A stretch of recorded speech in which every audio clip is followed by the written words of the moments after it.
40 jours de jeûne inspiré sous le thème « Bâtir ma maison par la prière ». Assurez votre croissance par les difficultés. Jour 32. Femme d'impact, volume 2. Les difficultés que vous rencontrez vous permettent de croître et d'être semblable à Jésus-Christ. Les souffrances ont un but pédagogique et didactique dans notre vie. Les problèmes ont pour optique de bâtir votre caractère afin que vous connaissiez une transformation profonde. Les difficultés ont une portée divine. Dieu récompense les difficultés endurées et les souffrances que vous rencontrez. Engagez-vous à souffrir sans péché contre Dieu. Derrière vos difficultés et vos souffrances se cachent des projets glorieux que Dieu a préparés pour vous depuis la création.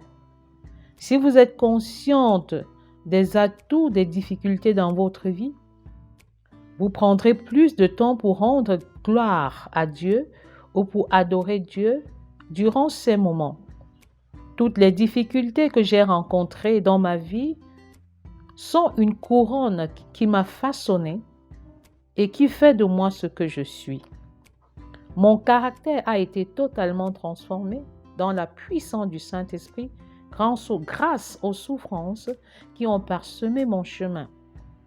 Grâce aux souffrances rencontrées, j'ai appris à me rapprocher de Dieu et à demeurer dans sa présence sans enfreindre les commandements divins.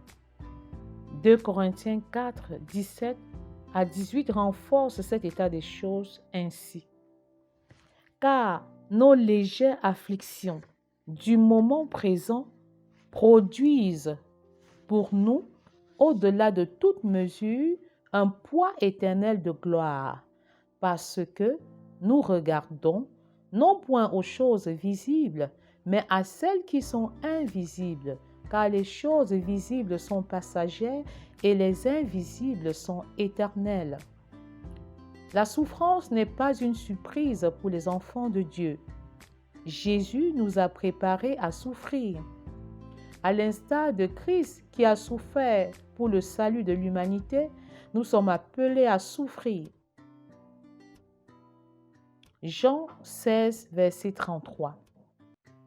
Je vous ai dit ces choses, afin que vous ayez la paix en moi. Vous aurez des tribulations dans le monde, mais prenez courage, j'ai vaincu le monde. Lorsque vous rencontrez des problèmes et des circonstances douloureuses dans votre vie, vous êtes plus aguerri pour consoler les autres par votre témoignage personnel. Tant que nous vivons, nous serons confrontés aux difficultés. Une difficulté appelle une autre. C'est un standard normal pour quiconque se veut chrétien. Pierre n'a-t-il pas dit « Ne trouvez pas étrange d'être dans la fournaise de l'épreuve, comme s'il vous arrivait quelque chose d'extraordinaire. » 1 Pierre 4, verset 12. La souffrance apparaît comme le lot quotidien de quiconque voudrait vivre pieusement. La souffrance est une véritable école de sagesse. Ce que Dieu enseigne au travers des difficultés ne peut être communiqué différemment. Dieu est au contrôle de toutes les difficultés qui surviennent dans la vie de ses enfants. Aucune situation douloureuse n'échappe à sa souveraineté. Il était au courant que Joseph était en prison, que Daniel était dans la fosse aux lions, que Jérémie était dans la citerne, que Paul a fait 3 fois naufrage, que Sarah était stérile, que Anne n'avait pas d'enfant. Il a permis toutes ces souffrances alors qu'il était capable de les empêcher. Pour lui, c'est une épreuve pour nous préparer d'avance à ce qu'il convient, à ce qu'il a prévu pour nous. La souffrance rapproche de Dieu. Elle permet de mourir en nous pour laisser le Saint-Esprit agir au travers de nous. Car nous sommes dans les difficultés, nos prières sont plus profondes et nous cherchons à demeurer dans la présence de Dieu. Nous touchons du doigt la présence de Dieu qui nous suffit. Nous jetons nos anciens appuis pour nous focaliser sur Christ seul. Jérémie, Daniel, Joseph, Anne, Sarah se sont rapprochés de Dieu pendant les moments difficiles. Il n'y a donc pas de hasard pour Dieu. Même les accidents et les imprévus sont dans le plan de Dieu pour vous. Le psalmiste ne disait-il pas: quand je n'étais qu'une masse informe, tes yeux me voyaient, et sur ton livre étaient inscrits les jours qui m'étaient destinés avant qu'aucun d'eux n'existe. Psaume 39, 16. Dieu ne commet pas d'erreur. Il veille entièrement sur tout ce qui se passe dans nos vies, même si le diable cherche désespérément à nous détruire.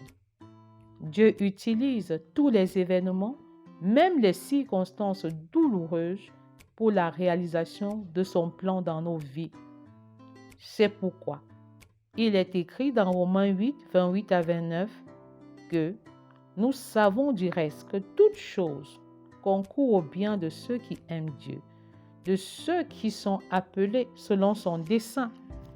Car ceux qu'il a connus d'avance, il les a aussi prédestinés à être semblables à l'image de son Fils, afin que son Fils fût le premier-né entre plusieurs frères. Dieu est capable de transformer le mal en bien pour le bien de ses enfants. Étant donné que Dieu a fait parler une bête dans l'affaire Balaam-Balak, que ne peut-il pas faire pour le salut de ses enfants? Les frères de Joseph voulaient lui faire du mal. Dieu a changé le mal en bien. Que tel soit ton partage au nom puissant de Jésus. Principe du jour. Ton épanouissement dépend de toi et non des autres. Choisis l'épanouissement en dépit des problèmes et des circonstances douloureuses de ta vie. Prions ensemble. Prions pour les célibataires. Père, je te prie pour que les célibataires gardent des pensées pures et qu'ils vivent vraiment dans la chasteté, malgré leurs faiblesses. Je te supplie, Seigneur, afin que les célibataires ne se conforment pas à la norme de la société actuelle, que le fait d'avoir un petit ami, une petite amie, le fait de vivre en concubinage, le fait de pratiquer l'acte sexuel dans le célibat ne soit pas leur partage. Selon qu'il est écrit dans le psaume 119, verset 9, comment le jeune homme rendra-t-il pur son sentier en se conformant à ta parole? Que l'immoralité sexuelle, l'impureté sous toutes ses formes, ou la soif de posséder ne soit même pas mentionnée parmi eux, comme il convient à des saints. Éphésiens 5, verset 3. Père, nous supplions pour que nos adolescents soient fermes dans leurs décisions, malgré les passions et les désirs de la jeunesse, qu'ils soient fermes dans leur engagement avec toi et qu'ils affirment leur identité spirituelle sans avoir honte, sans avoir peur. D'après 1 Pierre 2, verset 11. Bien-aimés, je vous encourage en tant que résidents temporaires et étrangers sur la terre à vous abstenir des désirs de la chair qui font la guerre à l'âme. Père, nous soupirons de voir nos adolescents opérer dans le spirituel et non dans le charnel.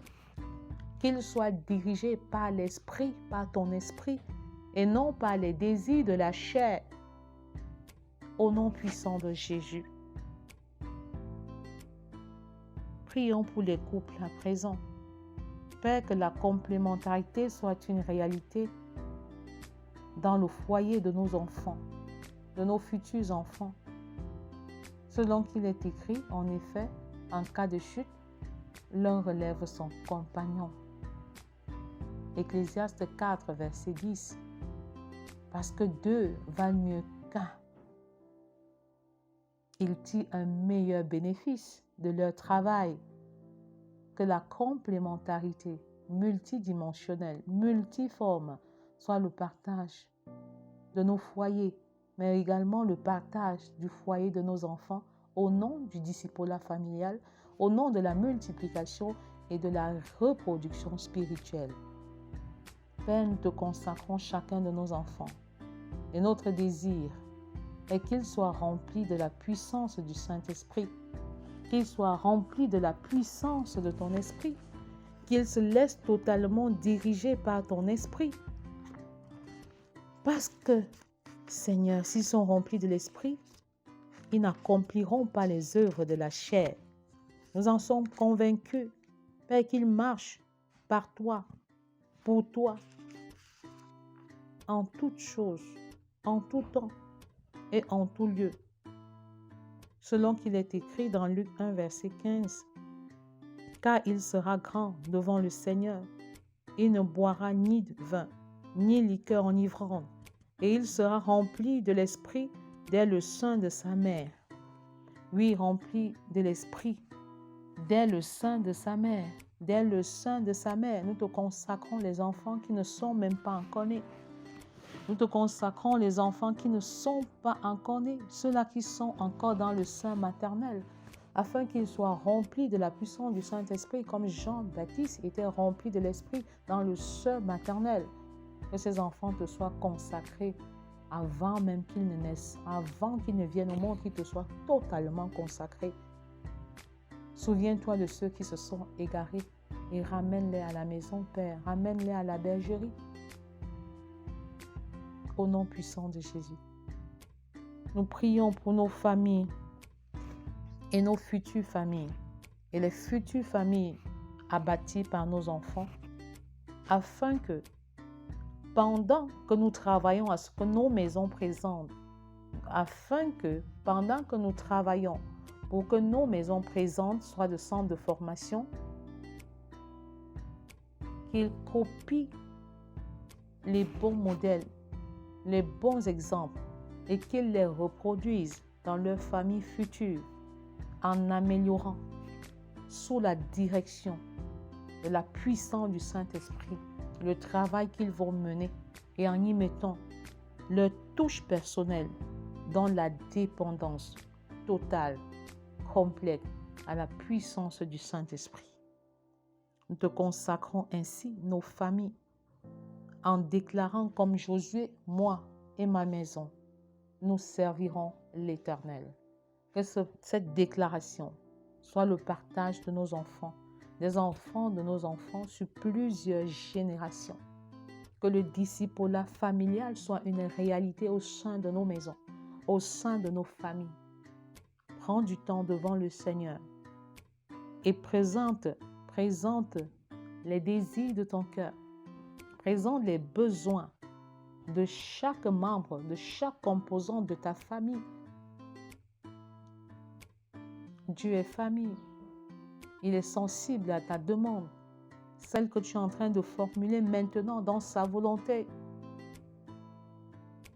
Parle à l'Éternel en ce qui concerne ton mari, en ce qui concerne ta femme, en ce qui concerne ton foyer, en ce qui concerne tes enfants, qui sont soit des enfants, soit des adolescents, soit des célibataires, soit déjà mariés ou qui se marieront dans un avenir proche.